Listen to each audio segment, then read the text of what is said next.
Boa tarde, Rabina. Boa tarde, Vitor. Tudo bem aí? Tá tudo bem. Hoje deve vir pouca gente, então Cláudia, como a senhora sabe, Cláudia tá. ela me Eu não fala. sei se vem tão pouca gente, não. Boa tarde, Beth, bem-vinda. Boa tarde, boa Boa tarde. tarde, Bem, tudo jóia. Estava dizendo que eu acho que hoje vem pouca gente por causa do feriado. aqui talvez viajaram, É. Então, uma pena. se der muito certo, a gente depois repete isso num outro formato, né? Com todo mundo. Certo. Eu gostaria até de comentar que eu estou lendo aquele livro, Velhos e Mas Sábios. Eu até mandei assim imprimir, só que a letrinha saiu muito pequena, mas tá dando para ler. Mas saiu muito miúda a letra quando eu mandei agora na tipografia para imprimir, sabe? Ah, pode reclamar com eles, porque se você mandou o PDF, eles podiam ter aumentado e feito. Podiam, né? Eu também achei que podiam ter aumentado, E pode mas valer a pena, está sendo muito interessante. não é? Estou assim, amando, muito bom. Ele é especial. E tudo que ele fez e tudo que ele pensou, esse Rabino é assim uma luz. Ele atinge assim, um assunto muito extenso, né? Muito amplo, né? Dentro de tudo, do envelhecimento, do espiritualismo, muito interessante. Isso aí. Ah, a Cláudia veio. Não, sou eu. Ah, Eu estou usando os dois computadores para projetar que o nem momento de precisamos. contemplação. Acho que, bom, podemos, mas já são. Tá bom, é legal.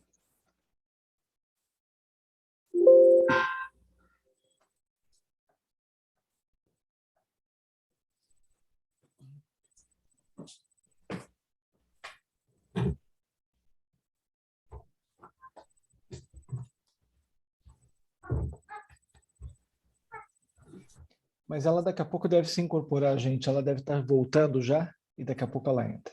Tá ótimo.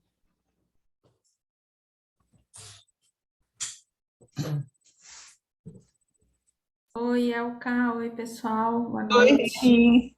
Boa noite. Boa noite, Esther. Tudo bem? Boa noite, boa noite. Opa. Boa noite, Lídia.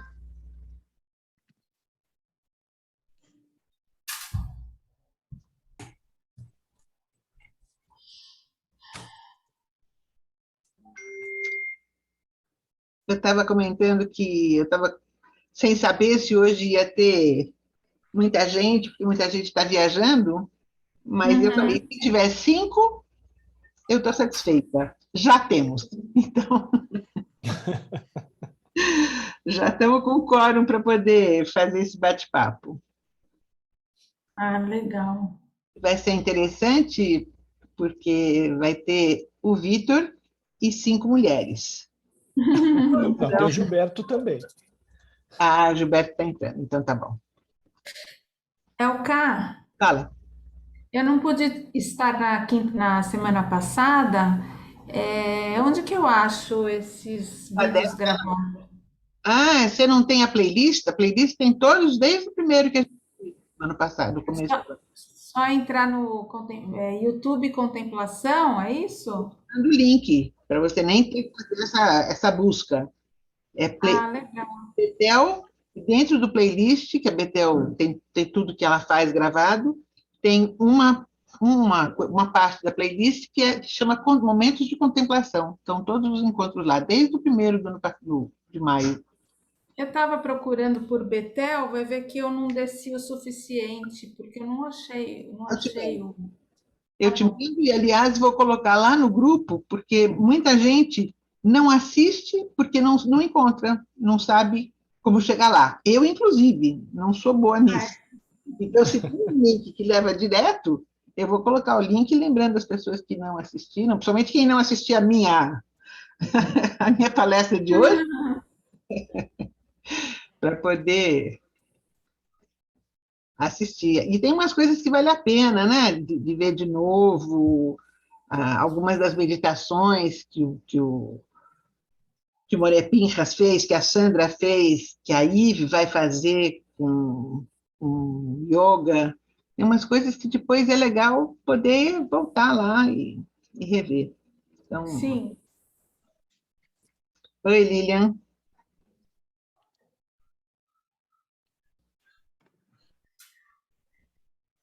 Bom, eu acho que a gente pode começar um papo, porque eu vou tirar. Todo mundo já entendeu? Ótimo. Então, com certeza já temos até manhã. Então, tá ótimo.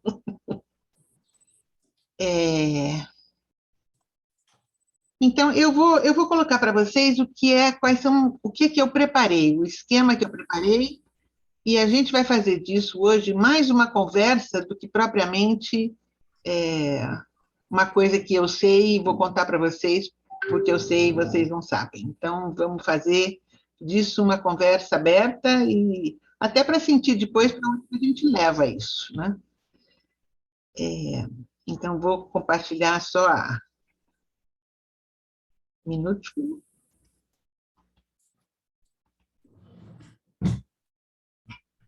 Ai, como eu demoro nesse negócio de share screen. Share. Sumário. Não sei se está dando para vocês verem, senão eu vou aumentar.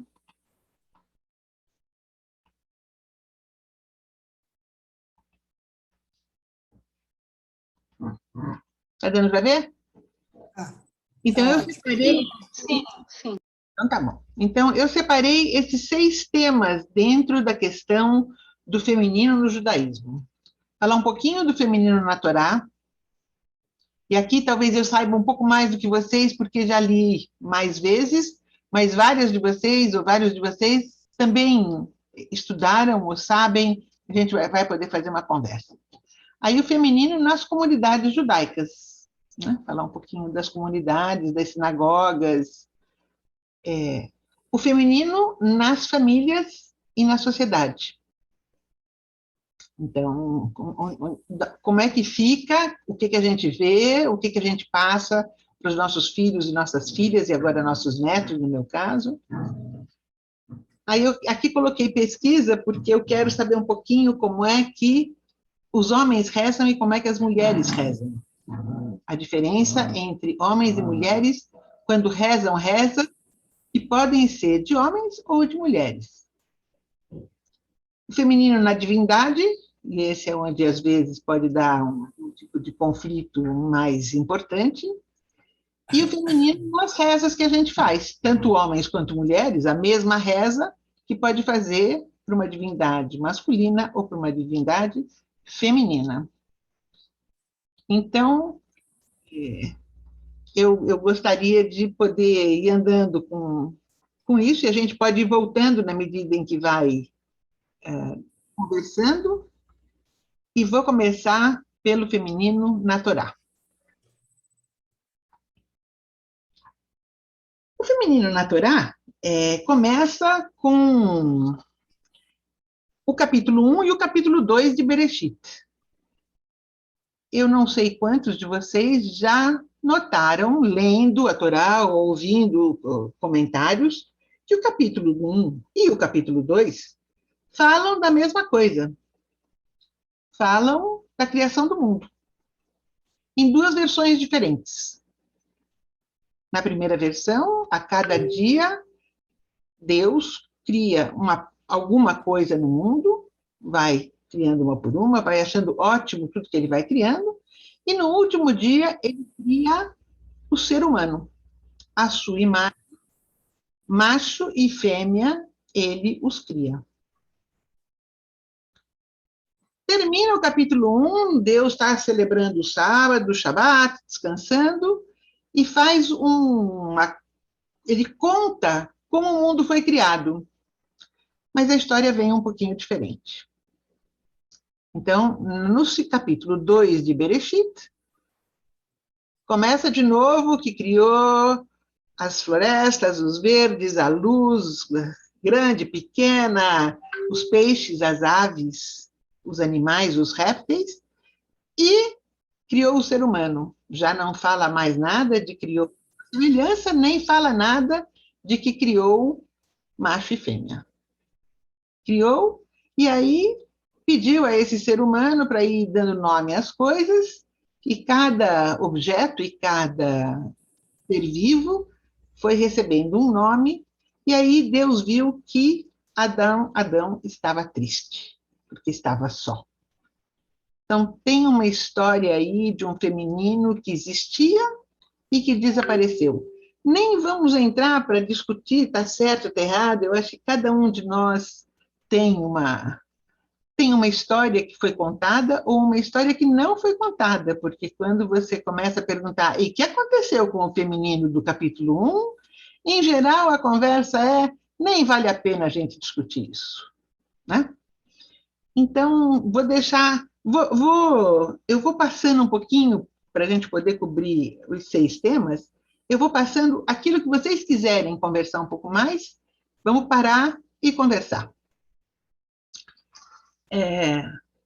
O outro assunto das mulheres na Torá é que a gente conta quase que nos dedos, só dos dedos da mão, um pouquinho mais, das mãos e dos pés, os nomes de mulheres que aparecem na Bíblia.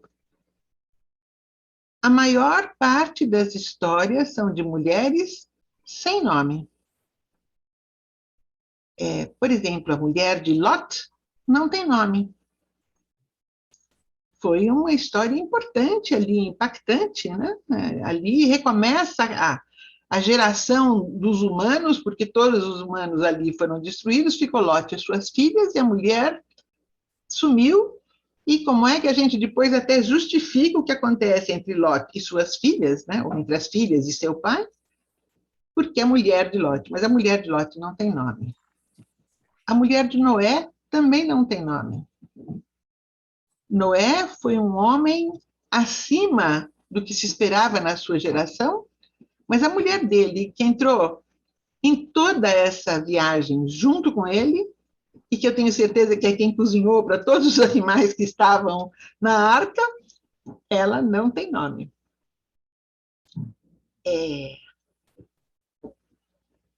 Também não tem nome, tinha mais uma importante que eu tinha anotado aqui, deixa eu pegar as anotações que eu fiz.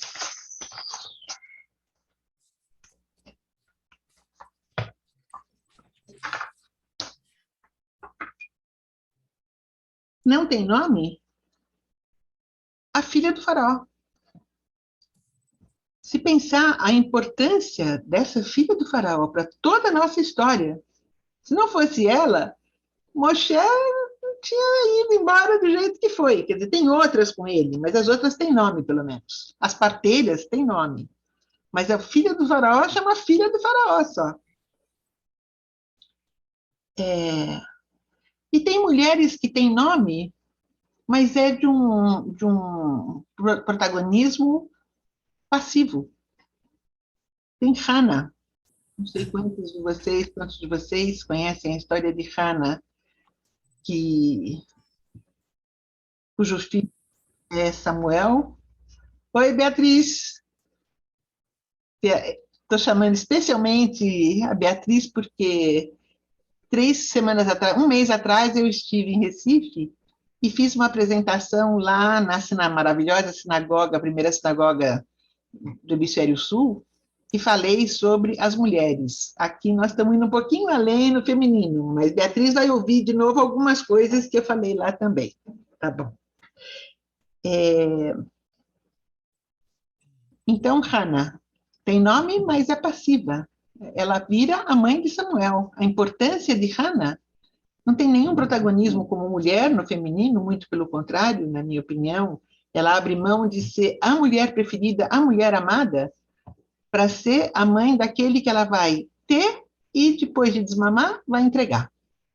Que protagonismo é esse do feminino, né? Nós temos Dina.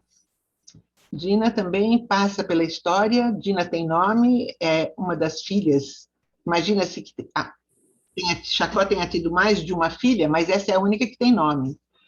mas ela tem nome para uma história que é uma história trágica, né? Do que os irmãos fazem com o homem pelo qual ela, de alguma forma, se apaixonou, se entregou, ou, né? Ela queria casar com ele. Os irmãos dizem sim, e aí falam, bom, mas só que vamos celebrar, e fazem uma tragédia destrutiva de todo o reino. Nós temos Tamar. Tamar é uma das mulheres, uma nora de Jacó, né, filha de um dos filhos de Jacó, Judá, e Tamar casou com o primeiro filho de Judá, e ele morreu. E aí, pelas leis judaicas, ela casou, foi entregue para o segundo filho, que também morreu. E aí, Judá falou, o terceiro você não leva, o terceiro você não vai matar. O terceiro, você vai embora, você volta para a casa dos seus pais, porque eu já perdi 2 filhos, não foi assim que ele disse, mas de alguma forma ele mandou ela embora, e ela fez... ela não tinha espaço, ela não tinha lugar, ela não tinha como ficar. Ela não seria uma mulher se ela topasse voltar para a casa dos pais e dizer: quero que se dane aquele cara e os filhos dele, um bando de gente doente lá, que não conseguiu me dar filho, não me deu apoio, né? Quero esquecê-los. Em vez disso, como que ela ia ficar? Quem? Ela deixava de ser alguém no mundo se ela virasse essa viúva de 2 irmãos, e ela não tinha espaço. Então, ela faz uma encenação, vai para a beira da estrada, se oferece como prostituta, e Judá, passando pela estrada, e ela sabia que ele passaria por lá, se encanta com ela, não a reconhece, tem relações, e ela tem um filho dele. E ela espertamente guarda algumas coisas, porque ele não tinha dinheiro para pagá-la, ela guarda algumas coisas dele, quando a criança nasce, ela se apresenta para dizer: este é seu filho. Aliás, ela não, antes da criança nascer, ela vai grávida. E com isso, ela volta para uma casa onde ela não era benquista. E essa é a melhor solução que ela tem da vida. Então, de novo, um feminino que é apresentado na Torá como um feminino totalmente desguarnecido de estratégias de sobrevivência própria. A sobrevivência está em poder voltar para casa de Judá. Também na Torá ainda, Miriam é a profetisa. Miriam é a profetisa que faz com que Moisés possa nascer, porque os pais já não queriam ter filhos, porque todos os filhos machos que nascessem, seriam sacrificados. Essa era a ordem do faraó. E ela convence os pais para deixar Moshe nascer, e depois é ela que cuida para colocar Moshe nas águas. E depois é ela que cuida para ajudar Moshe a levar o povo. Por que Miriam, a profetisa, não foi ela quem fez esse êxodo, não foi ela quem liderou? Não foi porque quem escreveu a Torá não foram as mulheres, e seria inconcebível imaginar que uma mulher pudesse liderar, mesmo com toda a força e com toda a sabedoria que Miriam tinha. Bom, o número de... Eu agora estou numa parceria com uma teóloga católica, mas ela veio falar comigo, nós vamos fazer um estudo sobre as mulheres sem nome da Torá. Quantas são? Onde que elas estão?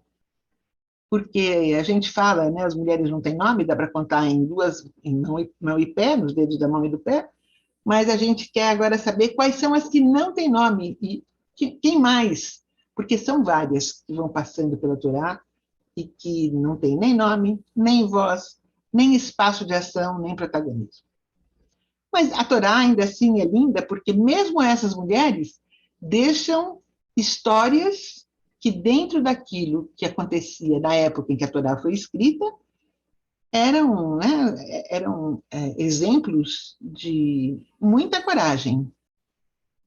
Mas na Torá, a parte de todas essas mulheres, na Torá tem um grupo de 5 mulheres que tem nome. São as 5 filhas de uma pessoa que se chama Slofehat. Isso está no livro de Números, e eu até trouxe para ler com vocês. Pergunto, quantos de vocês conhecem a história das filhas de Slofehat? Esther. Então, são 11 versos, 11 versículos. Eu vou ler, eu vou colocar aqui e a gente vai ler, para vocês saberem que quando 5 mulheres se juntam e se apresentam e vão fazer uma petição, não é, Lúcia? Quando as mulheres tem que ir juntas, porque quando vai juntas, alguma coisa acontece que mesmo os homens que escreveram a Torá botaram lá a história delas com os 5 nomes das mulheres. Que força foi essa? O que aconteceu que essa história foi parar na Torá? Quando outras, com certeza, mulheres eram protagonistas no mundo. Mas as outras, os homens deixaram de lado. Estas, de algum jeito, elas conseguiram um protagonismo e foi parar a história toda na Torá. Eu vou abrir porque é rapidinho e a gente pode sentir o que é essa história. Eu já separei aqui, peraí.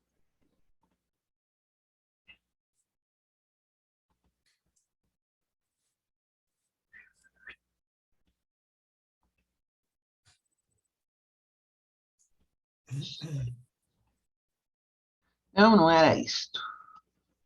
Isso é depois. Gente, aqui.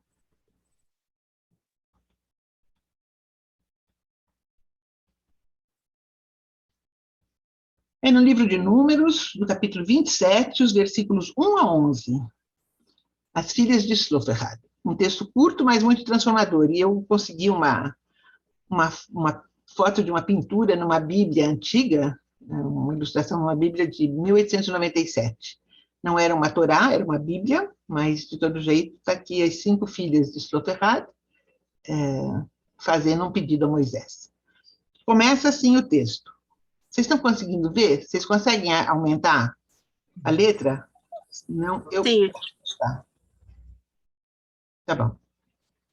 Então, vamos lá. Uma petição foi apresentada pelas filhas de Tzlofehat, que é filho de Hefer, que é filho de Gilead, que é filho de Mahir, que é filho de Menassê, da família de Menassê, filho de José. Os nomes dessas filhas eram, vejam vocês, os nomes dessas filhas eram Mahlá, Noá, Haglá, Milcá e Tirtzá. Elas agora estavam diante de Moisés, Eleazar, o sacerdote, os príncipes e toda a comunidade, à entrada da tenda da comunhão, com a seguinte petição. Nosso pai morreu no deserto. Ele não estava entre os membros do partido de Korah, que protestou contra Deus, mas ele morreu por causa de seu próprio pecado, sem deixar filhos. Por que estaria o nome de nosso pai em desvantagem na sua família, simplesmente porque ele não teve um filho? Dá-nos uma porção da terra junto com os irmãos de nosso pai. Moisés trouxe o caso diante de Deus, e Deus falou a Moisés, dizendo, as filhas de Tzlofehat têm uma justa reclamação. Dá-lhes uma porção hereditária da terra, junto com os irmãos de seu pai. Que a propriedade hereditária do pai delas passe para elas. Fala aos israelitas e diz-lhes que se um homem morre e não tem filho homem, sua propriedade hereditária passará para sua filha. Se ele não tem filha, então sua propriedade hereditária será dada a seus irmãos do pai. Se ele não tem irmãos, então tu darás sua propriedade aos irmãos de seu pai, irmãos do pai. E se seu pai não tem irmãos, então tu darás sua propriedade ao parente mais próximo de sua família, então será seu herdeiro. Esta foi a lei decretada para os israelitas, conforme ordenou Moisés. Esse é o texto da Torá, 11 versículos. Mudou a forma, mudou a possibilidade de mulheres receberem herança na Torá. Esse é um paradigma, uma mudança de paradigma que ninguém sabe explicar muito bem como é que elas conseguiram isso e, principalmente, como é que isso foi parar dentro do texto, do nosso texto de Torá. De todo jeito, talvez seja um dos poucos lugares onde realmente as mulheres têm voz, têm nome, têm voz e têm um protagonismo importante de mudança de paradigma. Mulheres da Torá, acho que é isso que eu queria dizer. Se alguém tiver alguma outra história ou algum outro assunto, Rabina, posso falar 10 segundos? diga. Tem Ruth, né, a bisavó do rei Davi, que teve um protagonismo grande na Torá. E a história dela com a sogra, né, com Naomi, né? Aí você tem Ruth, tem Esther, né? São histórias. Eu lembrei de Ruth. Pois não, eu estou dizendo que se você. Primeiro, Ruth não está na Torá. Ruth está no Tanakh, mas não está na Torá. Eu estava mais ou menos só na Torá. Mas podemos fazer disso uma conversa depois, porque para mim o protagonismo de Ruth é bem escondidinho, né? Bem escondidinho. É outra. Ela não vai viver a vida dela, não, eu vou com você, minha sogra, porque eu te amo, porque eu não sei para onde ir, porque eu não sei fazer, eu não sei tocar a vida sozinha. E aí, você quer que eu vá com o Boaz? Eu vou com o Boaz. Ah, é para tentar seduzi-lo? Tá bom, eu vou lá seduzi-lo. Ah, meu filho nasceu? Como é que o filho de Ruth é apresentado no final da Megilá? É o filho de Naomi. É assim que ele é apresentado ao mundo. Nasceu o filho de Naomi. Então, que protagonismo, né? O jeito que a história é contada deixa margem para a gente conversar. E não tem nada de errado, entendeu? Em nenhuma dessas histórias.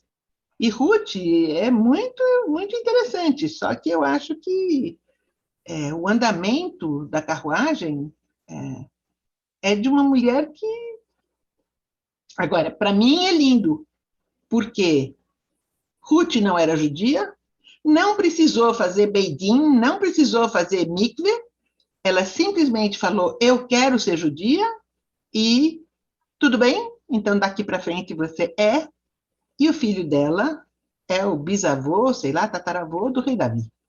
Então, se isso é verdade, meu neto, que nasceu de uma mãe não judia, que não se converteu, mas que diz, eu sou judia de coração, para mim é suficiente. Então, é uma grande história para a gente ter no bolso do colete para pessoas cujos filhos, irmãos ou família acaba casando ou juntando com alguém que não é judia e tendo filhos que não são considerados judeus.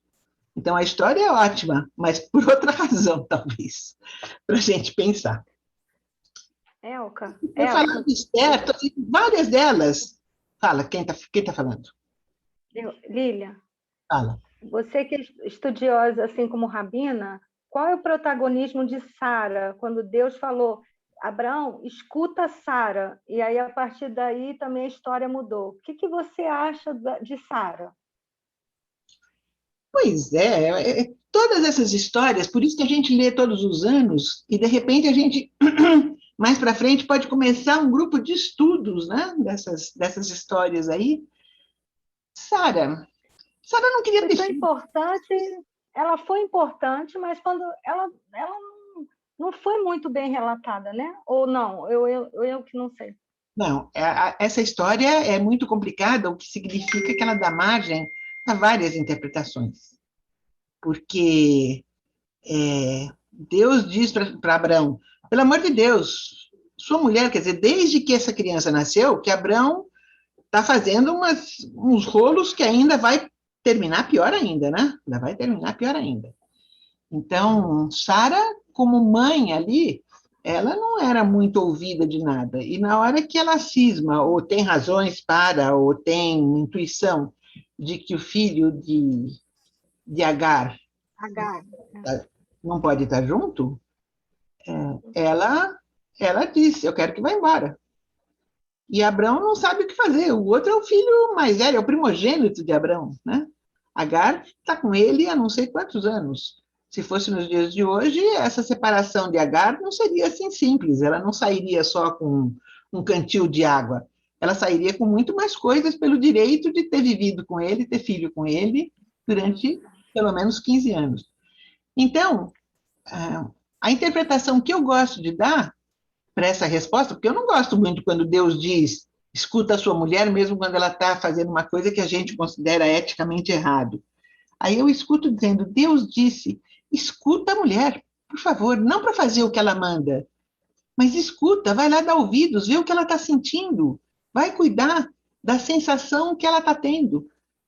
O ciúme, ela teve ciúme anos desde que nasceu esse menino, Ismael. E Abrão não deu muita bola para os sentimentos de Sara, né? Então, são coisas. Mas vamos voltar a falar do feminino. Eu quero focar essa conversa nossa no feminino. Mas é o feminino com ciúmes do outro feminino. É uma história importante entre Sara e Agar. O feminino nas comunidades. E eu separei o olhar das comunidades ortodoxas e das comunidades progressistas. E queria fazer uma rapidinha aqui com vocês de quais são as diferenças na questão do feminino entre as comunidades ortodoxas e as comunidades progressistas. Alguém quer começar?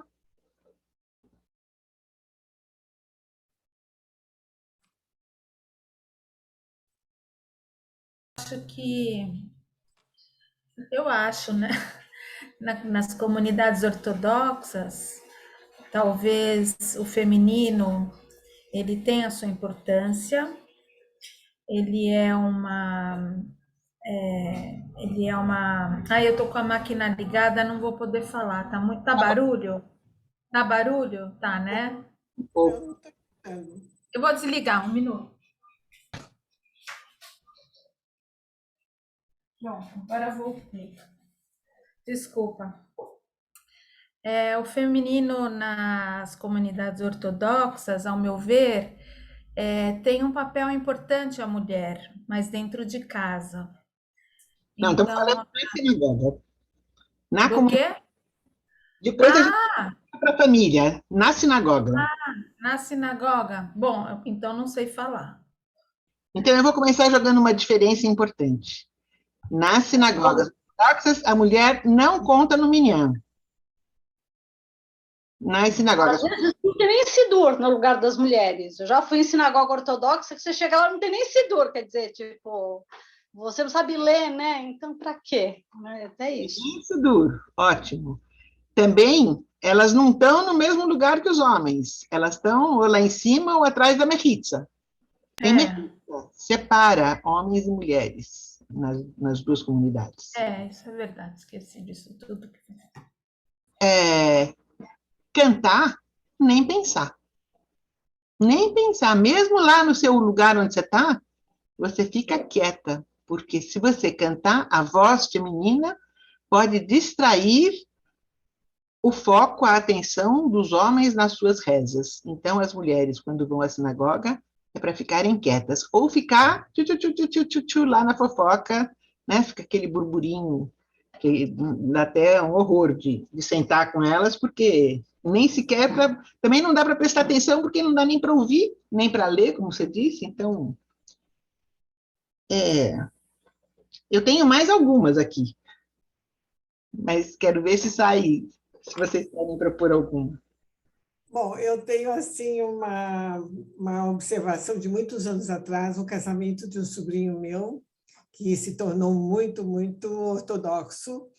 E as mulheres ortodoxas, elas quando dançam no casamento, quer dizer que é tudo separado, mulheres com homens, mas quando elas dançam, e nós que não somos ortodoxos, queremos entrar junto com a roda, elas não aceitam muito. Pelo menos a questão de... Quanto tempo será que posso dizer? Acho que uns 15 anos, não, uns 18 anos atrás, eu acho que eu reparei. Então, quando elas colocam aquelas fitas, que puxam todo o ritual que elas estão acostumadas, é muito difícil que a gente seja aceita nessa participação. Então, isso me chocou bastante nesse casamento. Com certeza. Também o uso do talit, de kippah, nossa senhora, né? E de tefilim, porque ai de uma mulher que entrar numa sinagoga ortodoxa com esses aparatos. Não é bem-vindo. Até não é bem-vindo porque acaba sendo uma semente maléfica que pode levar as outras mulheres a pensarem ou perguntarem alguma coisa que ninguém lá está interessado que seja questionado. Então, eu só vou numa sinagoga ortodoxa se for realmente pelo casamento de alguém, ou um bar mitzvah, alguma coisa assim que seja muito importante para mim, porque aí eu tiro. Eu não vou nem de kippah, nem muito menos de talit, mas aí é pela pessoa, porque senão eu não me sinto bem-vinda e não tenho vontade de participar. Para mim é um judaísmo alheio ao que eu faço. Ser chamada para fazer a brachá da Torá, não dá nem para pensar, muito menos falar nisso. Já é pecado só de eu estar falando de uma mulher que seja chamada para fazer a brachá na Torá. Ler a Torá, aí que... Alguém quer falar alguma coisa? Eu, Cláudia. Fala, Cláudia. Tu considera o Beit Chabad ortodoxo? Se você perguntar, eles não vão dizer que eles são ortodoxos, mas eles seguem todos os rituais exatamente como fazem os ortodoxos. As mulheres não sobem a Torá, não fazem parte, não são contadas no minyan, não cantam. Então, Bat Mitzvah, se é feito, hoje em dia tem alguns Beit Chabad que estão fazendo Bat Mitzvah, mas é uma cerimônia só de louvor, para bater palma para a jovem. Ela não é chamada para ler na Torá, ela vira adulta porque ela vai agora aprender a acender as velas e fazer halá, e cozinhar, e começar a usar peruca, e ser bem enxicatada e bem modesta, para poder casar com um homem que vai ser assignado para elas. O Beit Chabad. Mas tem alguns rabates, por exemplo, que estão um pouco mais abertos. Não há uma mulher na Torá, tal, mas eles já estão... Eu sinto isso, tá? Que eles estão um pouco, não menos religiosos, mas um pouco mais abertos, eu acho. Certo? O Bait, por exemplo. Que bom. Acho maravilhoso, porque eu tendo virado rabina e foi enfrentando várias resistências de todos os lados, eu acho que a mulher tem um protagonismo importantíssimo. Eu sou pelas mulheres, se der tempo aqui no final, e se não der, eu deixo com vocês, procurem a propaganda que a Chevrolet fez, nesses últimos 6 meses, a Chevrolet fez uma propaganda, um videozinho de propaganda para vender o carro da Chevrolet. Vai ver como é que eles estão mostrando. Quem é o cliente que eles têm em mente? Não é mais o homem. São as mulheres poderosas que estão chegando e que são cirurgiãs, pilotas de avião, chefes da engenharia das firmas, chefes de governo. Essas são as mulheres que eles agora querem atender. Gente, demorou para essas mulheres poderem virar tudo isso. E bom que o Chabad está abrindo um espaço, alguns lugares estão abrindo um espaço. Alguns lugares, mas não é abrindo um espaço dessa maneira da kippah, de tudo isso aí, tá? É um espaço, assim, da receptividade, eu acho. O Chabad é o proselitismo judaico dentro do judaísmo. Ele tem essa abertura dentro do judaísmo. Mas eu só queria fazer uma observação que é para refletir É assim, quando você usa o termo religioso como sinônimo de ortodoxo, por que uma sinagoga liberal ela não é religiosa, uma vez que ela não vende sapato, ela não vende roupa, ela também é religiosa. Então, assim, eu acho assim, complicado a gente usar o termo religioso como sinônimo de ortodoxo, porque os reformistas, Quem os falou isso, judaiceiros, Lúcia? Não, todo mundo é religioso, Mas não é só os ortodoxos, né? não, eu acho que É isso só uma não tá. reflexão, assim. Eu acho que está falando da religiosidade do espiritual. Eu acho que está se falando do tradicional ali, de seguir o negócio mesmo, entendeu? Você acha que a sinagoga liberal não Religioso, segue o negócio mesmo? Não, mas isso eu acho eu que a te gente vai... Cuidado para a gente não cair numa outra discussão, né? Que cabe, mas não aqui. Eu acho que Tá bom. vamos ouvindo, É só uma reflexão mesmo. mas eu acho que tem essa dificuldade, especialmente quando você vem com o feminino, essa dificuldade aparece. Então, em vez de falar de religiosidade ou de espiritualidade, se a gente puder falar de igualitário, quer dizer, onde que o espaço é igualitário, já que a conversa é sobre a questão do feminino, nas sinagogas mais tradicionais, seja Chabad, sejam as ortodoxas, e a gente pode distinguir o Chabad do ortodoxo, são caminhos diferentes, né? E o Rebbe do ortodoxo é diferente do Rebbe do Chabad. Então, mas são espaços onde não tem o igualitário. Então, quando você me diz, está abrindo um pouquinho de espaço, eu fico muito feliz, porque eu acho que precisa desse espaço, porque as mulheres têm muito a contribuir em todos os lugares. E vejam, eu estou tomando como referência, eu só decidi falar desse assunto aqui, porque nós estamos falando na Betel, nós estamos dentro da Betel. E eu aplaudo a Betel, o rabino da Betel, a Hazanit da Betel, todo o esquema, porque é um esquema igualitário e inclusivo. Então, que bom que a gente faz parte da Betel, que pode virar um exemplo do que eu acho que seja o papel da mulher dentro da sinagoga. Falar de rabina, já não falo nem da mulher na sinagoga. A rabina, se eu entrar numa sinagoga ortodoxa, eu realmente sou rechaçada, não existe.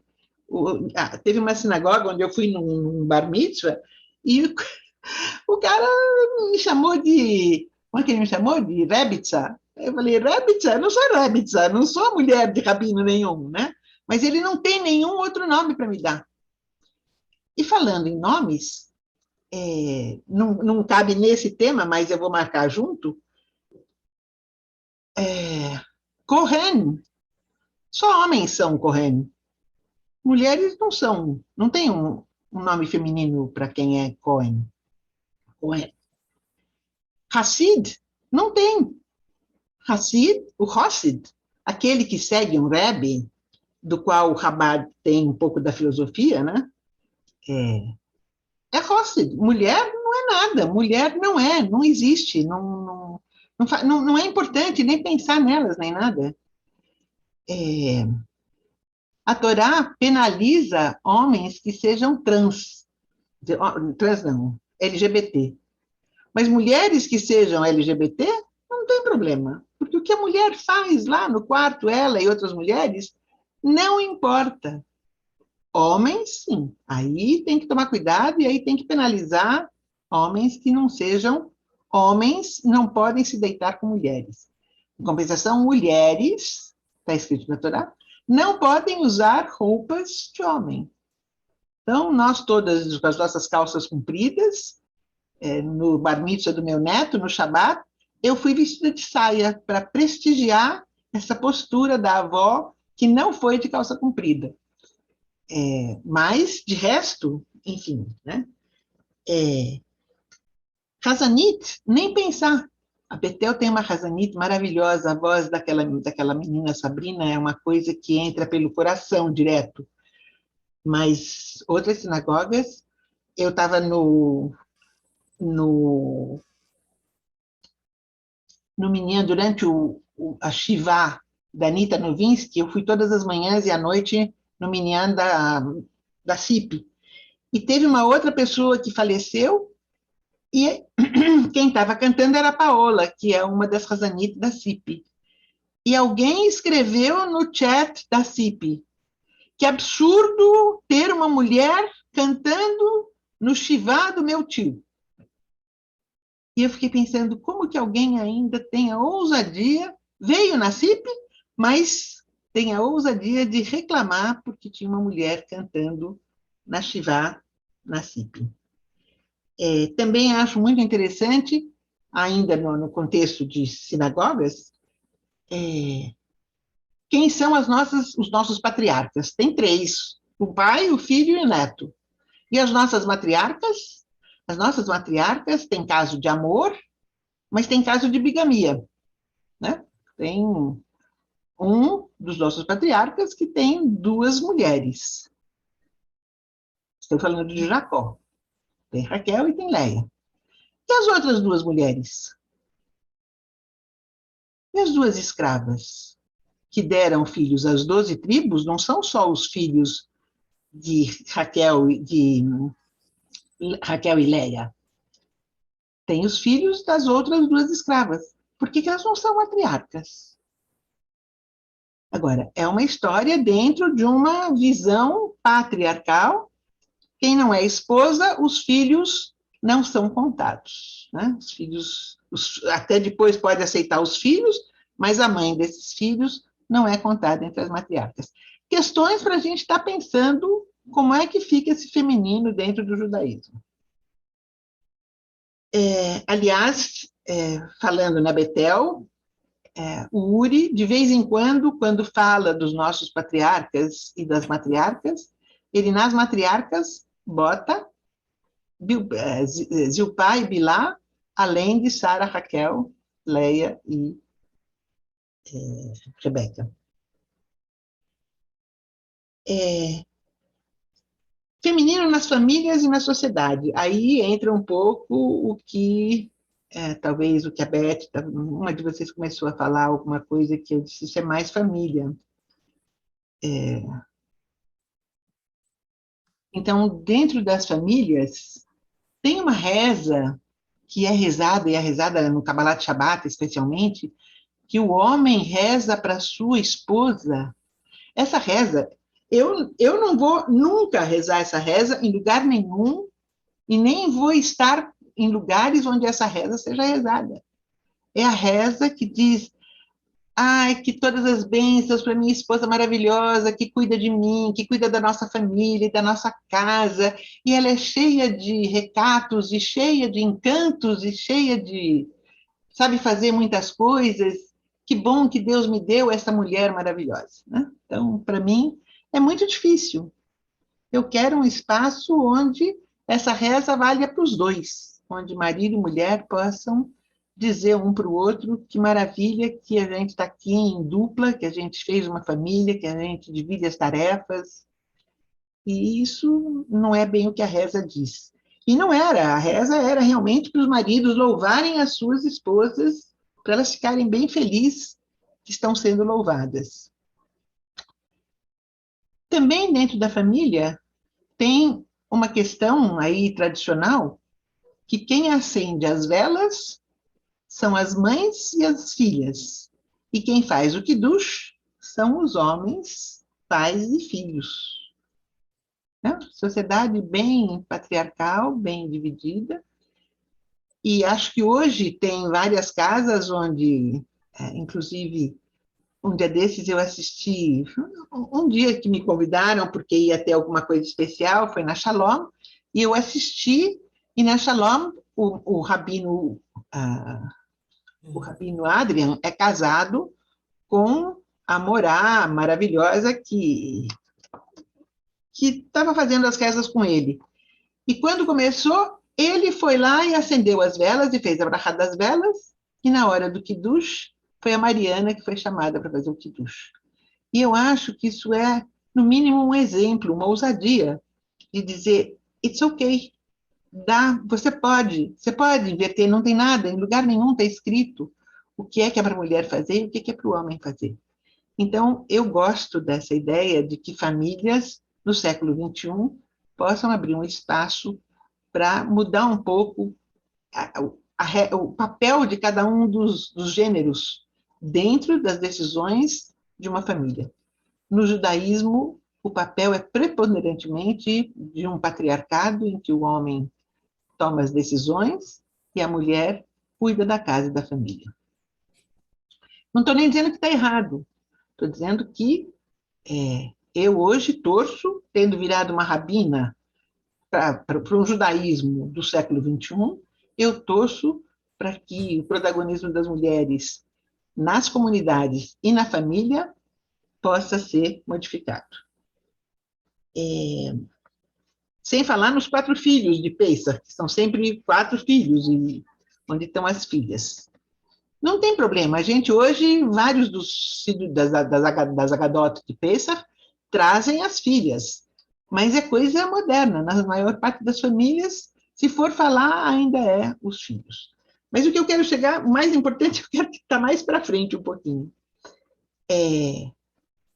Eu queria saber de vocês, quantas das mulheres, os homens que estão aqui, já devem ter rezado, ou pelo menos ouvido falar da reza da manhã, quando você acorda no judaísmo, se sugere que você agradeça. A hora que você acorda, você se dá conta que a sua alma, que durante a noite não estava conectada, que a sua alma foi devolvida para você, e você agradece a alma que foi devolvida, agradece Deus, né? As forças do universo, que te deram de volta a alma por mais um dia. E a reza começa com Modé Ani Lefanecha. Não sei quantos de vocês conhecem essa reza. Alguns conhecem. Mas eu já ouvi muitas mulheres que de manhã rezam Modé Ani Lefanecha. Modé é eu, masculino, agradeço. Quando uma mulher faz essa reza, não é Modé Ani Lefanecha, é Modá Ani Lefanecha. Porque o verbo no feminino, a primeira pessoa, é modá, e no masculino é modê. Se a gente não ensinar para as nossas filhas, das nossas casas, que a reza pode ser diferente, a gente segue com mulheres falando modê ani, sem se dar conta da reza no feminino. A reza é aprendida do pai, do avô, na casa assim se rezava, assim elas aprendem e assim continua. E chego agora, não é só essa reza, tem várias outras que poderiam ser colocadas no feminino, quando uma mulher fala que não são. E Bat Horim também, né? Quer dizer, quando faz a bênção dos filhos e das filhas, é desse que você está falando? Ah, você está falando do... Quando faz... Bênçãos da manhã que a gente fala, Barotonai nós falamos, Shassani Ben Horim, que é para homens, e Bat Horim. E se for no ortodoxo, para não colocar a questão polêmica de religioso, né, na questão do que você está falando com a Chica Cláudia, que não me fez mulher, o que me fez homem não me fez mulher, alguma coisa assim. Esse agregador. Não é? É trágico, porque a reza original diz: obrigada a Deus porque você não me fez mulher. Essa é a reza que está nos sidurinhos antigos. Eu, quando rezo de manhã, eu não falo nem Ben Horim, nem Bat Horim. Eu falo que me fez mulher. Obrigada a Deus que me fez mulher. Eu sou muito feliz de ser o que eu sou. Né? Shassani e Shá, que me fez mulher. Mas você tem razão, agora tem as duas coisas, e eu acho bonitinho, porque na Betel, o Hazan, o Márcio, canta Ben Horim, e a Sabrina canta Bat Horim. Agradece de ter me feito uma filha ou um filho.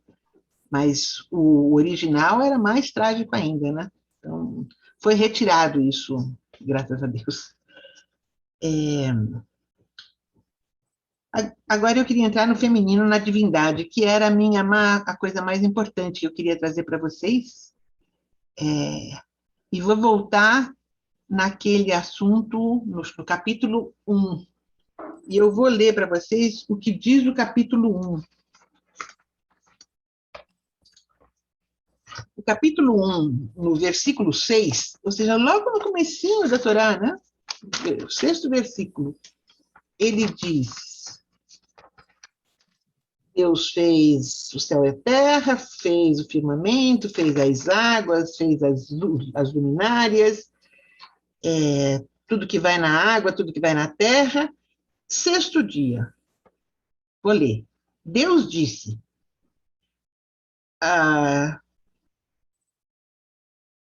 não é no 6º versículo, é no 26º versículo.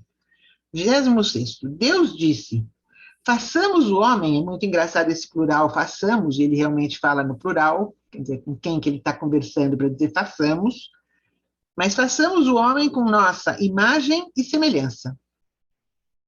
Que ele domine o peixe do mar, os pássaros do céu, o gado e toda a terra e todo réptil que rasteja sobre a terra.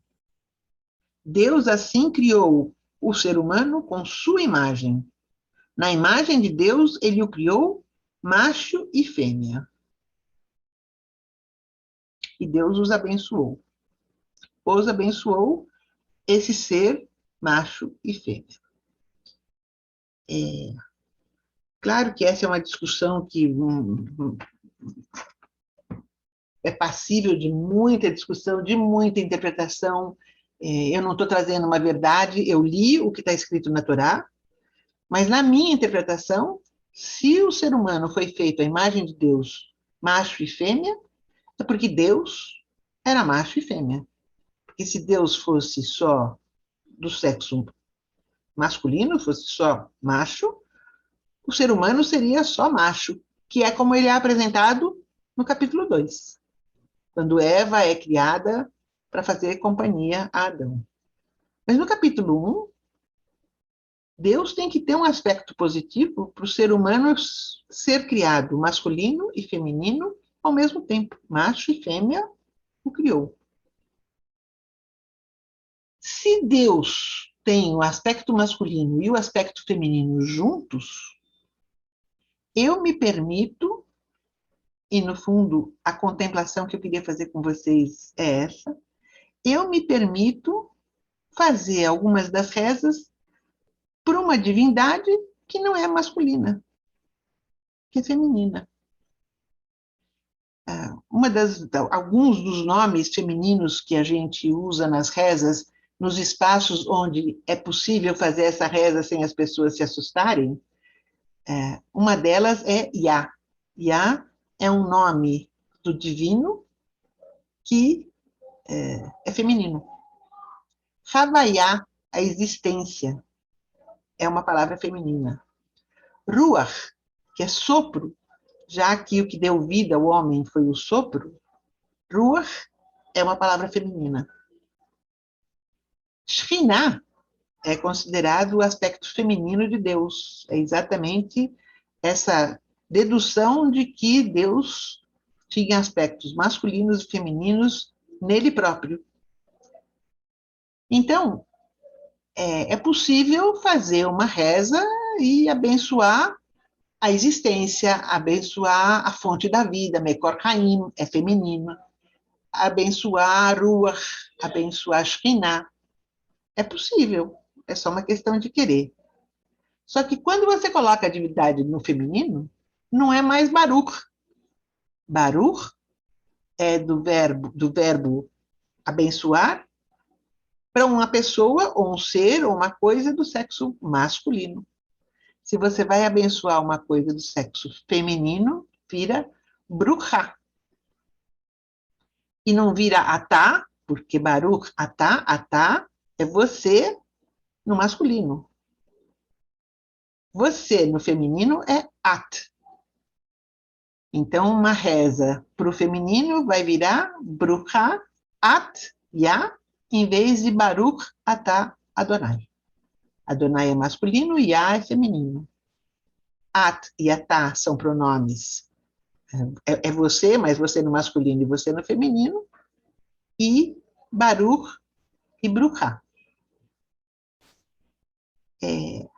O que eu queria propor para vocês, pelo menos um minuto, é o que aconteceria com a reza de vocês se vocês fizessem a reza no feminino. Não vamos nem pesquisar. Eu até tenho algumas, tenho uma aqui que eu poderia trazer para vocês verem, que a gente pode olhar juntos. Eu acho até que vai ser uma boa. Vamos olhar essa reza e aí eu queria que vocês parassem 2 minutinhos para pensar o que aconteceu no coração, na alma, na mente, ao fazer uma reza que não é o tradicional Baruch atah Adonai Eloheinu melech haolam. Melech, né? Rei. Se faz a reza no feminino, vai ser Malká ou vai ser alguma outra coisa, tem várias outras que dá para fazer. E tem uma reza da manhã que eu fiz no Rosh Hashanah, eu fui convidada pelo pessoal da Neshama e fiz essa reza lá. Foi foi a única reza que tinha feminino no dia inteiro que teve reza na Neshama. Aliás, acho que Beatriz estava lá também, né? E todo mundo fez as rezas tradicionais. As rezas da manhã, Felipe também estava, as rezas da manhã, que são feitas, tem essa distinção entre Ben Horim e Bat Horim, mas podia ser agradecendo Bruchá Atiá, em vez de Baruch atah Adonai. Mesmo quando fala que me fez Sheasani Bat Horim, por que eu estou agradecendo a uma entidade masculina que me fez mulher? Vou agradecer a uma entidade feminina. Enfim, não tem uma regra. Nem precisa ser, vamos agora ser feministas e tudo vai ser no feminino. Mas poder se permitir e se permitir sentir. E eu, se tivesse dado tempo, eu ia pegar um shacharit de Shabbat do Uri para vocês verem o número de vezes em que sutilmente o Uri está colocando algumas coisas no feminino. Nas rezas da manhã, essa do Ben Horim e Bat Horim, normalmente, quando os cantores vão falando Baruch atah Adonai Eloheinu melech haolam, o Uri, quando fala Baruch atah Adonai, o Uri diz Baruch Hu, Baruch Shemo. Bendito você, ele, bendito o seu nome. Né? Mas quando fala Bat Horim, ele não fala Baruch Hu, Baruch Shemo, ele fala Bruchá Atiá. Então, quem sabe daqui para frente, quando vocês estiverem ouvindo o Shacharit de Shabbat, vocês vão notar esse pequeno detalhe que ele muda sutilmente para que as pessoas possam ir acostumando com Bruchá Atiá, em vez de Baruch Hu, Baruch Shemo. E no Baruch Sheamar, que é a reza que eu gostaria de trazer, também, algumas coisas ele coloca no feminino. E todas as outras rezas, Shechecheyanu dá para fazer no feminino. A parte Shechecheyanu, Vekimanu, Veigianu, fica igual. Mas o começo fica agradecendo, quem sabe, a existência por a gente ter podido chegar no momento em que chegamos. Então, essa pequena ousadia de buscar, eu ia mostrar, mas não vai dar tempo agora de abrir o vídeo e a gente poder ir olhando juntos. Mas eu gostaria de mostrar a reza que eu fiz do Rosh Hashanah e ver se vocês percebem as diferenças. Está dando para ver? É na parte de Psukei de Zimra, que aqui está em hebraico, e eu mudei, e aqui está na transliteração e né? Bendito seja ele, bendito seja ela. Então, eu fiz uma mistura. Então, a reza diz, Baruch Sheamar Vehaya Haolam Baruch Hu. Essa parte está toda no masculino. Bendito aquele que falou e que criou o mundo. Bendito seja ele. A segunda parte, a segunda frase, eu pus no feminino. Bruchá Osa Bereshit. Então, bendita aquela que fez o começo, Baruch Omer Veose. Bendito aquele que falou e fez. Então, eu fui juntando cada Baruch, Bruchá. Onde parecia Bruchá, eu fazia Ossá em vez de Ossé. Eu fazia Gozeret em vez de Gozer, que é o que está na reza tradicional que vocês encontram no Sidur, está Gozer, o Mekayem. Eu pus Gozeret, o Mekayemet. E aí, Baruch, Merachem, Al-Haaretz. Então, eu só queria mostrar para vocês, isso depois vai estar quando vocês olharem a gravação, e eu posso mandar essa reza e outras rezas. E a ideia é abrir um espaço para poder ouvir. Então, agora a minha pergunta para vocês, a reflexão de 1 minuto. O que aconteceu, e eu vou querer ouvir o que vocês vão dizer, o que aconteceu com a Kavaná, o que acontece com a conexão com o divino, se tiver divindades femininas no meio de uma reza. Então, eu queria que vocês, não precisa fechar o olho, mas eu queria que vocês refletissem como é que vocês ouviram uma reza no feminino.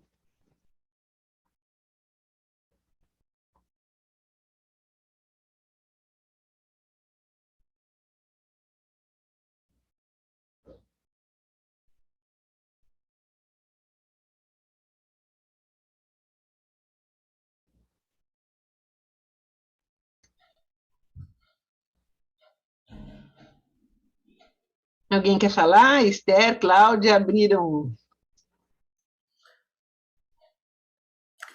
Eu me senti contemplada, eu me senti considerada, uma coisa que nunca me passou pela cabeça mesmo, mudar o Baruch, tá, Adonai, era quase uma coisa, é uma coisa sagrada, e eu não tinha tomado essa consciência de que se mudar isso, pode continuar sendo sagrado e vai continuar sendo sagrado. Então, acho que botar o nome da Zilpá, da Bilá é importante, mas o mais importante é a gente se conectar do nosso jeito e ser considerada como tal. Eu acho isso incrível, eu vou ver se eu consigo.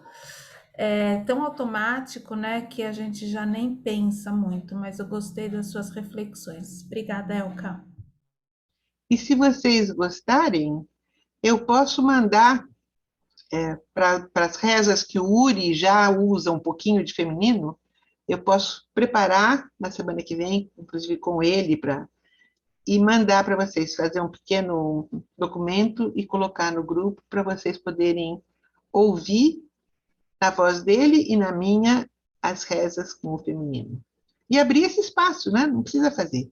E não é só quando mulher faz, é quando um rabino Uri, homem, faz e abre esse espaço de permitido para as mulheres. Cláudia, alguma reflexão? Sentiu alguma diferença? Chegou a pensar no assunto ou não, nem entrou nessa? Ah, que bom, Mônica, que bom. Mônica está escrevendo que ela se sentiu incluída. Você está muda, Cláudia, se você está falando, não está dando para ouvir.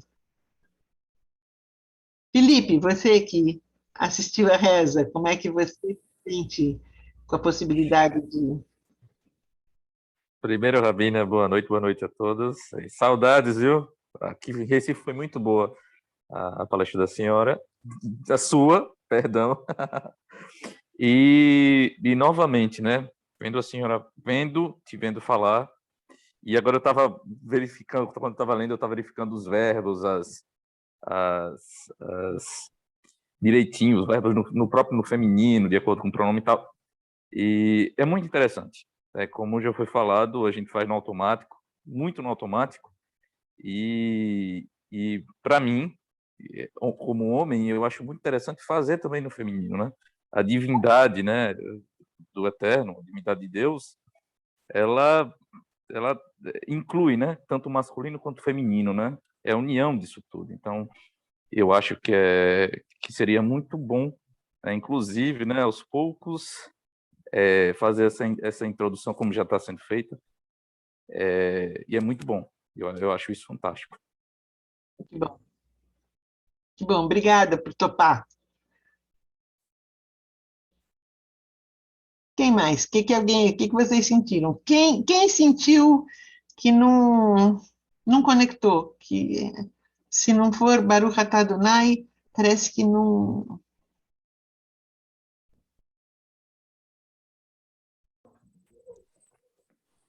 Eu acredito que é significativo, sim, Rabina, quando a gente fala no feminino. Acho que conecta muito mais. É uma experiência mais importante, né?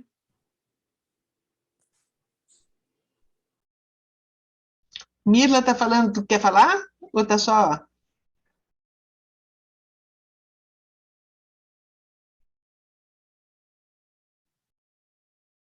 Eu acho que eu me senti muito incluída, achei que é uma evolução que a gente tem que realmente seguir evoluindo. Legal. É, Eu tenho muito no. bom te ouvir, muito bom te ouvir. Que bom. Eu tenho no meu celular um aplicativo que foi criado por uma rabina americana, ela se chama Shefa Gold. Não sei se vocês já ouviram falar da Shefa Gold. Ela, 3 anos atrás, ela foi considerada entre os 25 rabinos, incluindo masculino e feminino, mais inspiradores dos Estados Unidos. Ela é uma mulher incrível, ela esteve no Brasil uns 8 anos atrás e a gente foi fazer uma viagem com ela pelo Amazonas. E, né, é difícil de contar o que foi a maravilha de estar com essa mulher lá e ouvi-la rezar no Rio Amazonas. Mas ela fez um aplicativo com 36 melodias para o Modani. Eu vou gravar uma ou duas e vou mandar para vocês, porque ouvindo, e ela naturalmente fala Modani lefanecha, ruach chai vekayam. Ela não fala em Melech, porque não é Melech. Né? Na medida em que ela entra com Modani lefanecha, ela colocou um ruach. Então, algumas coisas que a gente pode, aos pouquinhos, ir explorando e, enfim, fico muito contente. Vocês sabem que, quando eu estava preparando... Quando eu cheguei aqui e comecei a escrever que eu era rabina, foi uma coisa muito esquisita, porque o Word, em português, não tem a palavra rabina. Não tinha. Você escrevia rabina e ele corrigia para rabino. Não existia rabina, estava errado. Eu acabei colocando, pelo menos no meu vocabulário, já tem rabina, porque eu não queria ficar corrigindo cada vez e ficava brava cada vez que eu via que... Hoje, eu estava escrevendo um negócio que eu queria lembrar de falar para vocês e coloquei lá rabina e o WhatsApp, lá, o WhatsApp é o Notes do celular, o que ele fez? Corrigiu para rabino. Eu fiquei danada. Falei, gente... Onde eu for, ainda tem muita resistência, muito patriarcado para poder modificar. E acho que se vocês, depois, quando acabar isso, quem sabe no começo do ano que vem, combinar com o Uri, ou fazer uma oficina entre nós para poder realmente ouvir as rezas. E eu vou agora preparar algumas coisas para mandar para vocês, para não ficar só nesse corridinho que eu fiz aqui. Mas aí dá um tempo para cada um de vocês e cada uma de vocês pensar, tentar, ouvir, e quem sabe a gente depois começar a fazer rezas no feminino, né? Não rezas no feminino, desculpe, rezas por uma divindade feminina. Rezas no feminino também são importantes, mas... Então, eu aqui terminei,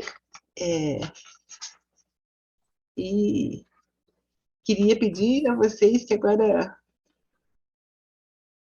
Quem mais quer falar alguma coisa do que sentiu? Menos a parte histórica, menos a parte da Torá, mas eu comecei com a Torá, com a mulher da Torá, porque é daí que vem esse patriarcado. Quem escreveu a Torá foram homens, quem escreveu o Talmud foram rabinos entre si, discutindo e conversando, todos homens.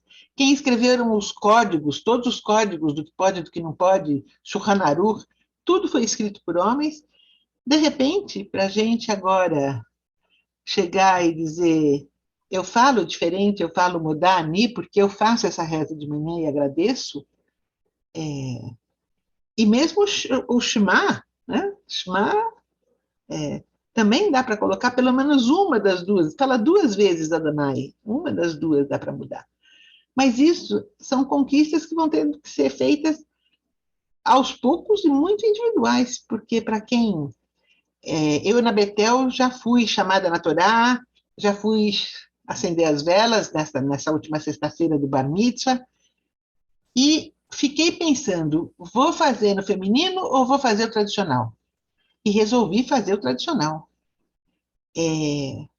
Eu ia estar com meu neto no dia do Bar Mitzvah dele, eu falei, não, eu vou ler, vou acender as velas dizendo Baruch atah Adonai Eloheinu melech haolam asher kitshanu, tudo no masculino, não faz mal.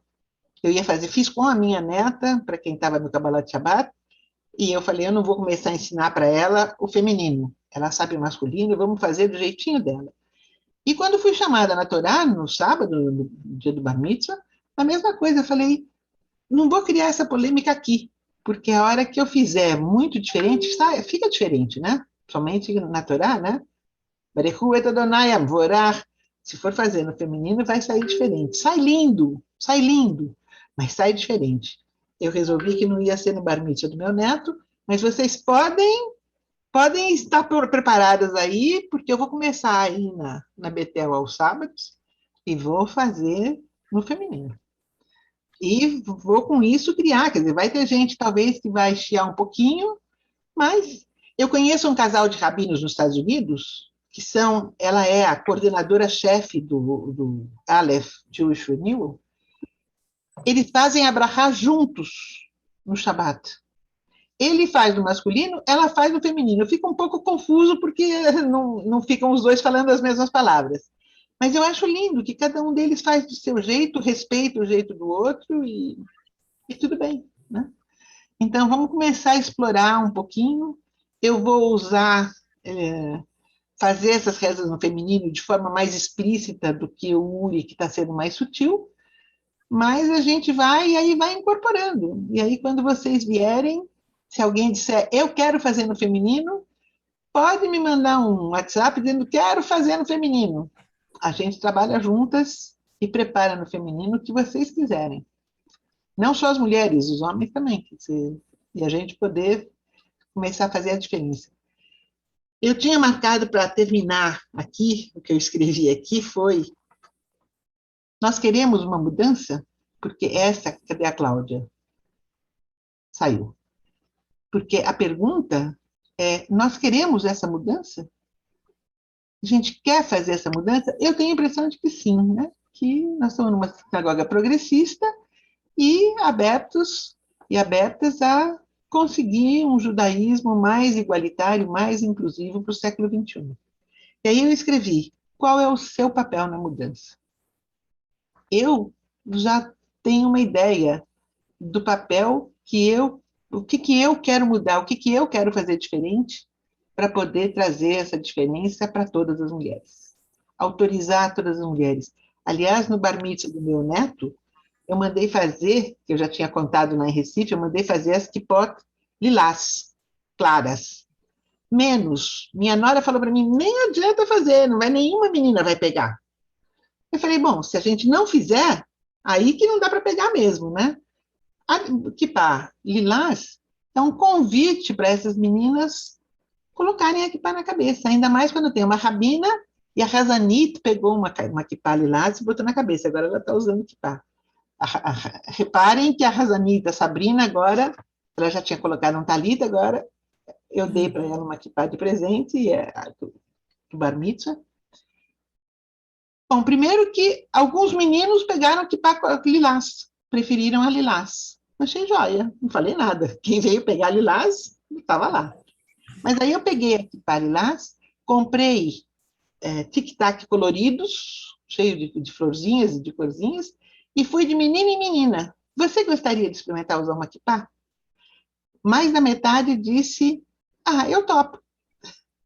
De novo, é um convite, entendeu? É um convite que quebra muros, abre espaço. O que vai dar? Não acho importante que todas as mulheres usem. Acho importante que qualquer mulher que queira usar se sinta abraçada, acolhida, prestigiada, né? Então, é isso aí. Então, eu estou fazendo a minha parte, né? Estou tentando fazer a minha parte para isso acontecer. Conto com vocês aí, quem puder e quiser. A gente, da Betel, principalmente. Sabe o que eu sinto nesse movimento? Um grande despertar. É um despertar, porque a mulher era praticamente ignorada, né? Então, é um movimento de despertar do feminino nas sinagogas, no contexto todo judaico. Legal, Olga. Muito bom, muito bom. Que bom que você está comigo nessa, o tempo todo. Me faz muito bem. Me anima, me estimula. Então é isso, gente. Alguém quer fazer mais algum... Quem está perguntando? Vanessa. Pois é, Vanessa. Eu não uso nem lenço nem véu. Eu já tirei o lenço e o véu faz muito tempo, né? Eu coloquei a kippah, na verdade, eu não tenho nenhuma conexão de que isso aqui tem a ver com Deus, nada. Isso aqui tem a ver com ser igualitária. Isso aqui tem a ver em usar uma kippah para as pessoas me perguntarem, gente, mulher não usa kippah. E eu poder responder, quem disse? Então, de novo, me permitindo e autorizando outras mulheres, porque tem gente que diz, não sabia. Está aberta uma porta, não precisa ninguém fazer. Não estou sugerindo que vocês comecem a usar kippah, mas acho importante, é que nem meu cabelo branco. Quando eu tirei a tinta do cabelo, não era porque eu queria nem me afirmar, nem nada. Eu tirei porque eu resolvi enfrentar a minha velhice. Mas achei muito importante porque onde eu aparecia, as pessoas me diziam, é horrível, vai ficar envelhecida, vai ficar com cara de velha, vai não sei o quê.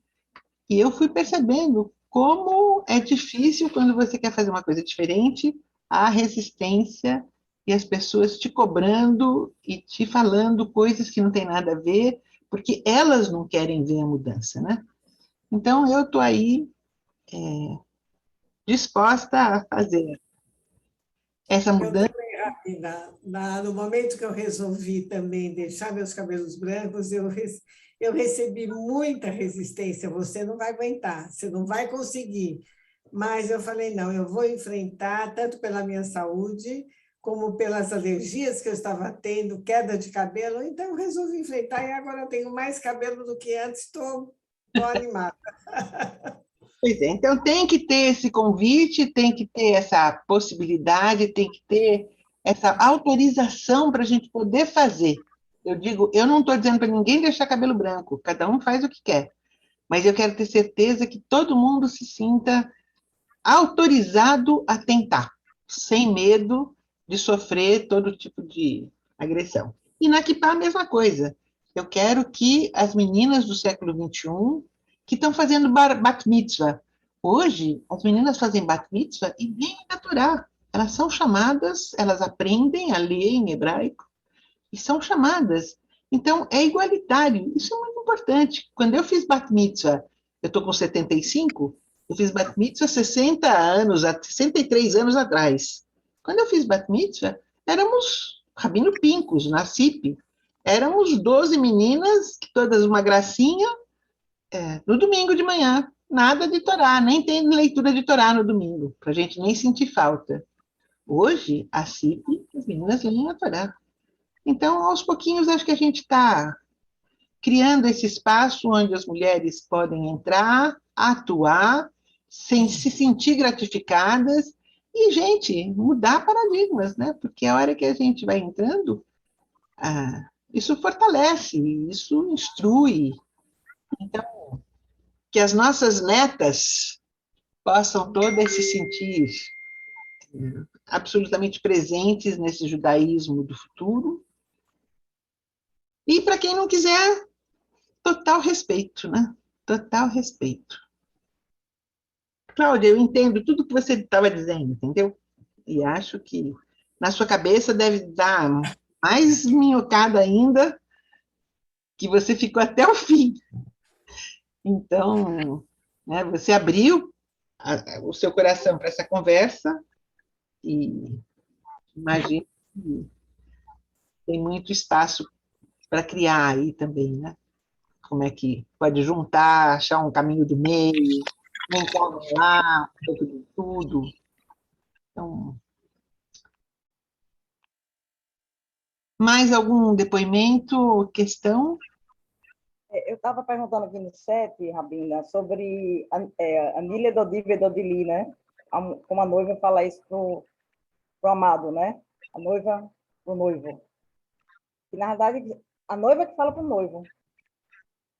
E aí, como é que a gente pode trazer, não vai dar tempo hoje, quem manda é você, Deus, é para você, mas como é que a gente pode trazer isso para uma discussão? Não precisa ser agora. A gente pode fazer isso na discussão se a gente ler juntos os cânticos, né? Já que isso é um trecho do Cântico dos Cânticos. E você, quando lê o Cântico dos Cânticos, tem que ter estofo, porque a gente não sabe, porque aquilo pode ser interpretado de várias formas, e mesmo o que é o masculino e o que é o feminino ali, quem é que está falando o quê, também é passível de interpretação. Por isso, um texto tão maravilhoso, que também a gente não sabe direito como que deixaram passar e entrar no cânone do nosso Tanar. Faz parte do Tanar, o Cântico dos Cânticos, que é lindo, e que no ano que vem a gente pode fazer um estudo, né? De ler juntos e tentar interpretar, ou pelo menos incorporar algumas dessas imagens belíssimas que estão no texto do Cântico do Song of Songs. Muito bonito.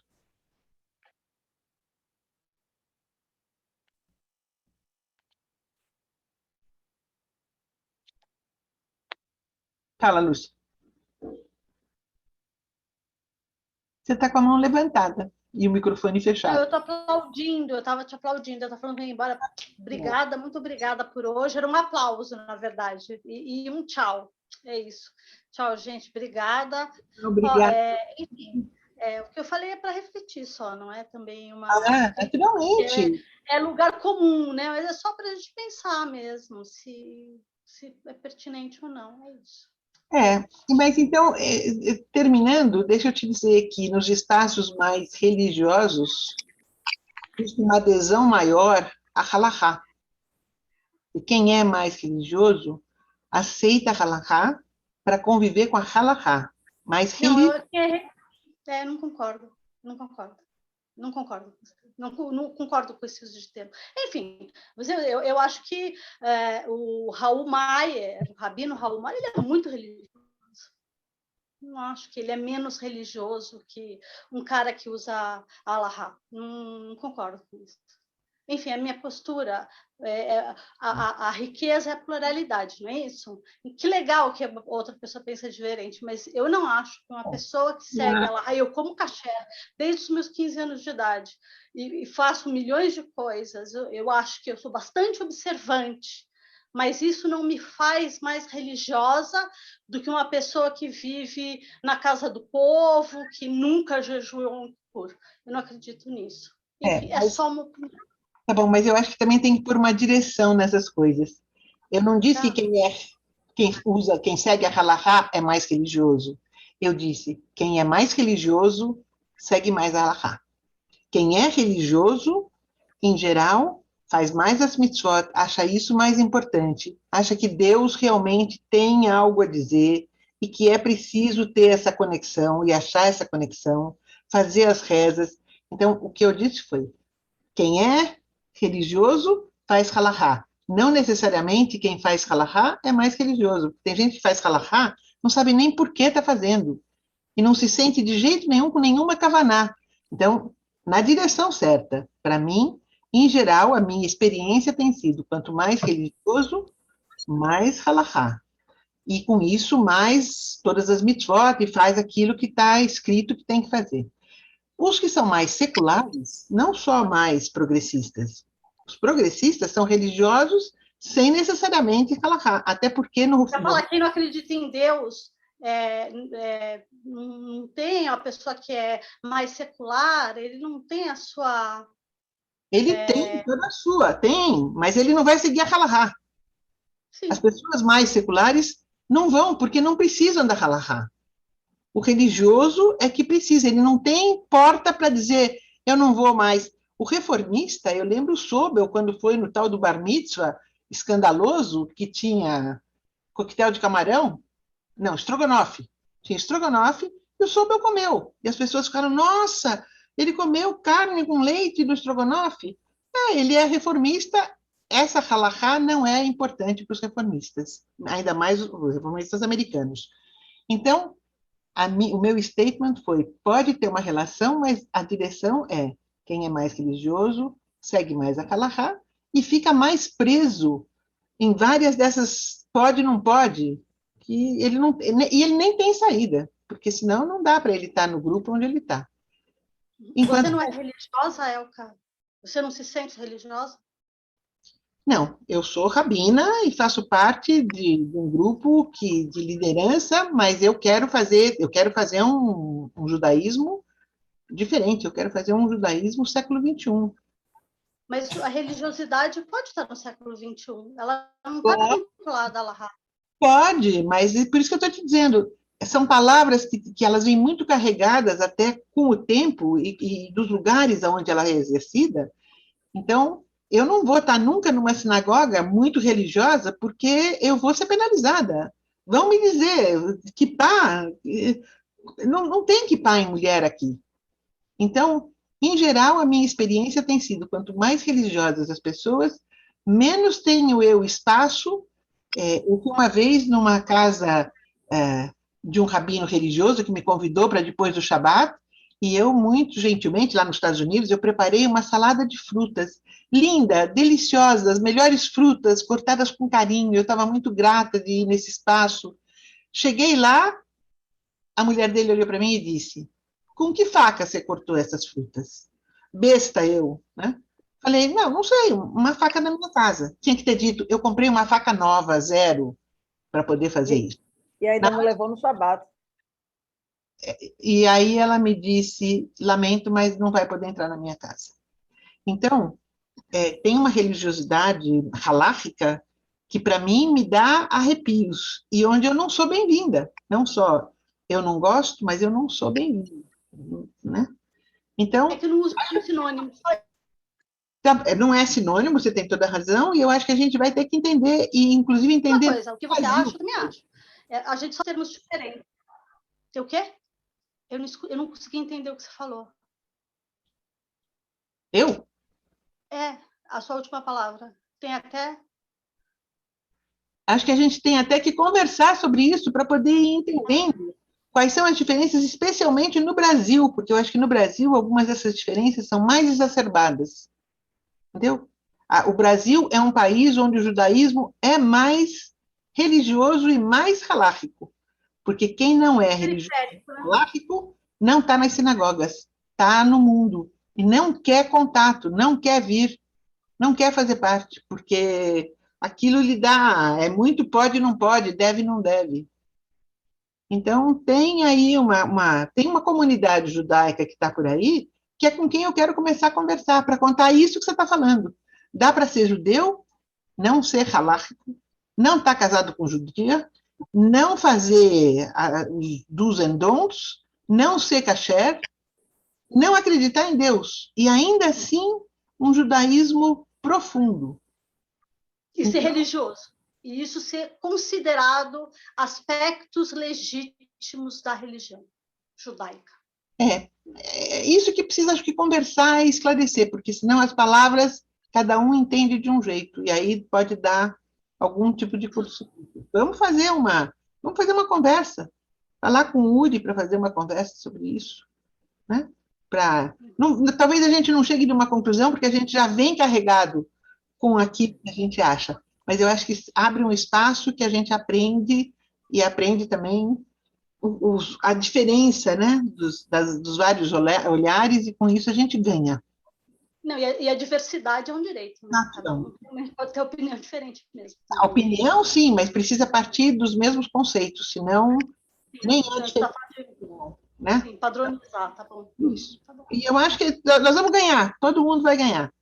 Então, se fizer, vou falar com o Uri está meio enrolado lá, com muita coisa acontecendo, mas assim que der, esta fica na nossa pauta. E se não der, a gente faz entre a gente, convida ele para vir aqui, e a gente, em janeiro, fevereiro, nas férias, meio que, né, não tem, antes de começar mesmo para valer, a gente faz uma conversa sobre religião, espiritualidade e halachá e comunidades judaicas. Vamos entender, vamos contribuir, né? Que bom. Tá bom, queridos. Boa semana. Ótima semana. Obrigada a todos. Semana que vem, a Andy contando uma história nova, maravilhosa. Estaremos juntos aqui. Boa semana para todos. Saúde e paz. Obrigada, Rabine. Obrigada, Rabine. Boa semana. Obrigada, Rabine. Obrigada. Obrigada a vocês. Muito bom, obrigado.